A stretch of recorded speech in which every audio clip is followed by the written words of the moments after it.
আগের দিন হচ্ছে শ্রাবণ মাসের শেষ সোমবার ছিল, আর ওই দিন তো ঠাকুমা মালসা ভাত করে দিয়েছিল মানে সন্ধ্যের দিকে। আর সারা দিন তো বৃষ্টি হচ্ছিল, একটু সন্ধ্যে মানে 7:30টার দিকে একটু কমেছে। তো আমরা তাড়াতাড়ি খেয়ে উঠেই রেডি হচ্ছি, কারণ হচ্ছে বাবার বাড়িতে যাব। আবার ওখান থেকে তো তার পরের দিন আর একটা জায়গায় যাব, সেটা আমি তোমাদেরকে বলবো।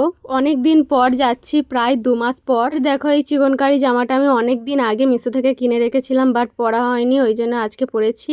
জিন্সটা তো শপিং মল থেকে কেনা, আর ওই চিকনকারি জামাটা হচ্ছে অনলাইন থেকে কেনা। তারপরে আমাদের জন্মদিনে তো আমার বর এই টাইটানের ঘড়িটা দিয়েছিল, ওটাও পরে নিয়েছি। আর পুরোপুরি বৃষ্টি থেমে গেছে, বৃষ্টি একটুও হচ্ছিল না। আর এই যে এইটা হচ্ছে আমার বর, আবার বোন মানুষ হয়ে গেছে, মানে দাড়ি টাড়ি রেখে। তো দেখো আমাদের দুজনকে কেমন লাগছে অবশ্যই কমেন্টে করবে। তারপরে তো বাইকটা তো স্টার্ট নিচ্ছিল না, অনেকক্ষণ পর স্টার্ট নিয়েছে, প্রায় 8টার দিকে, না মানে 8:30টার দিকে স্টার্ট নিয়েছে। আর আমরা তো বেরিয়ে পড়েছি, আর রাস্তার মধ্যখানে মানে হচ্ছে একটু কাছাকাছি যেতেই আর বৃষ্টি চলে এসেছিল।